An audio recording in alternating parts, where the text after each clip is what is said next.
In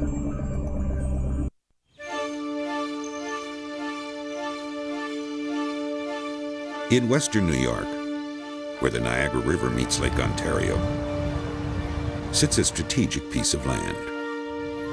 Here, almost 3 centuries ago, a fortress was built.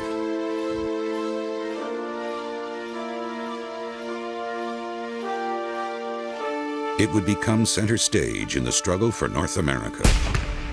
The French fought over this land, the natives fought over this land, and the British fought over this land, all because of a very unique geographic reality that Fort Niagara held for a long, long period of time. The very ground is hallowed. You're standing on the soil where it happened.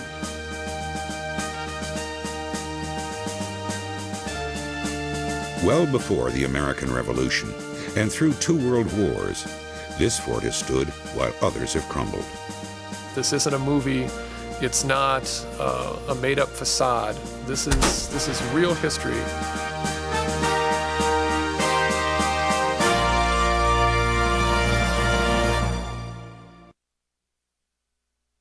Funding for Fort Niagara, The Struggle for a Continent, was made possible through the generous support of M&T Bank. M&T Bank, understanding what's important.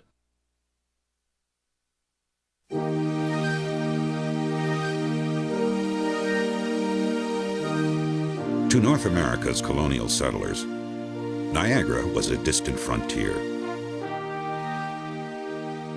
To the native people, the river at the western end of Lake Ontario marked passage around the Great Falls. For the French who followed, it was a portal into the heart of the New World. In the 17th century, before there were artificial means of transportation, even roads, and barely trails, the easiest way to get around was by the water. And so if you controlled an important point on a water route, you could, in effect, control this whole water highway. To control the region's lucrative trade in animal furs, the French occupy the mouth of the Niagara River. This sets them in commercial conflict with their European rival, England. To gain the advantage, both nations compete for the friendship of America's greatest empire, the Iroquois Confederacy. On the battlefield, it was really hard to fight wars without Indian allies. They had all the survival skills you needed to be great guerrilla fighters, and all of that came to bear such that the British and the French were afraid of them. In the early 1720s, the French asked local Iroquois for permission to build a house of peace at the river mouth. It's a PR move. The House of Peace sounds much nicer than a fort to protect ourselves and gain a footage on this portage. In 1727, French builders complete the 3-story stone house.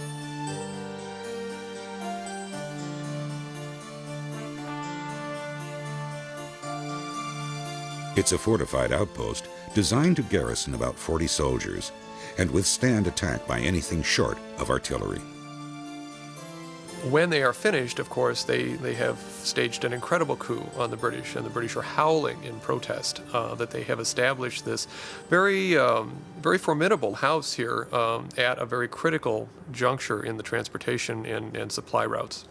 In time, tensions between the empires would erupt into all-out war, and the House of Peace would be at the center of an epic battle.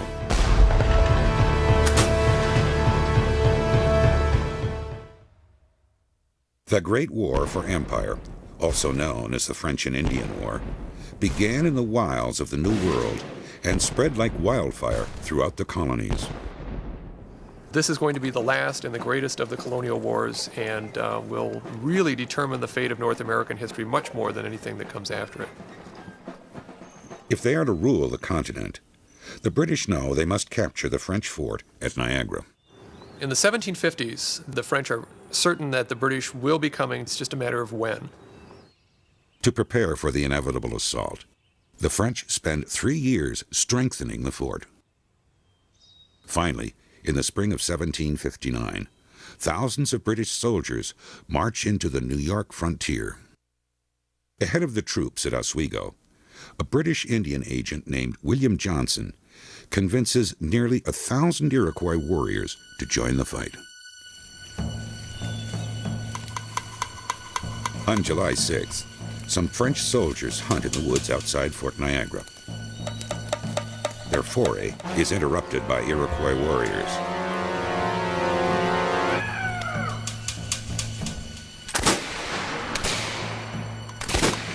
They are the lead element of the British Army. When the French are finally prepared for this British attack, they've got a fairly respectable garrison. They've got about 600 men. The British number more than 3,000, yet they're alarmed at what they see. The French commandant, Pierre Pouchot, has created a ring of ditches and earthen walls to protect the fort from cannon fire and attacking infantry. A large powder magazine, with walls 4 feet thick, shelters their ammunition. This is not some tiny little log stockade that is going to just crumble to their artillery. This is a major, major fortification. Before fighting begins, the British offer the French one last chance to avoid bloodshed. An officer named Rutherford is sent to the French fort to request that Pouchot surrender.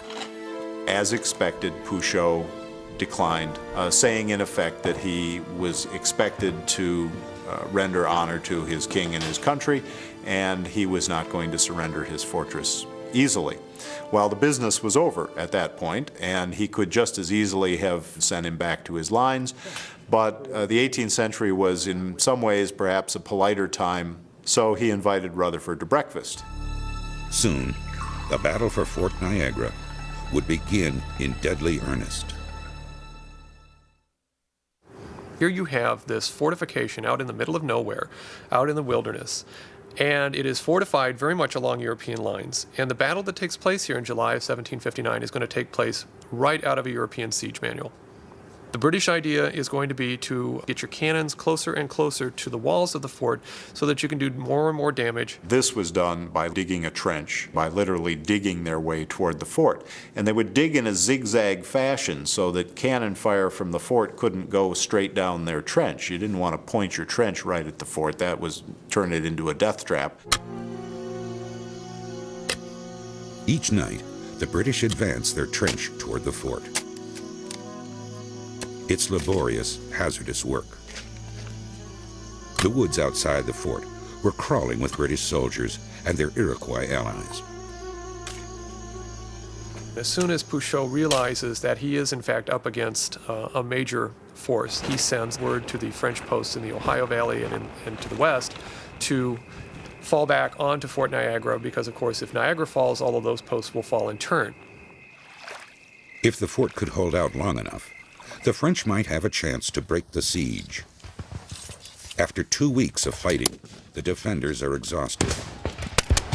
On both sides, ammunition is almost gone.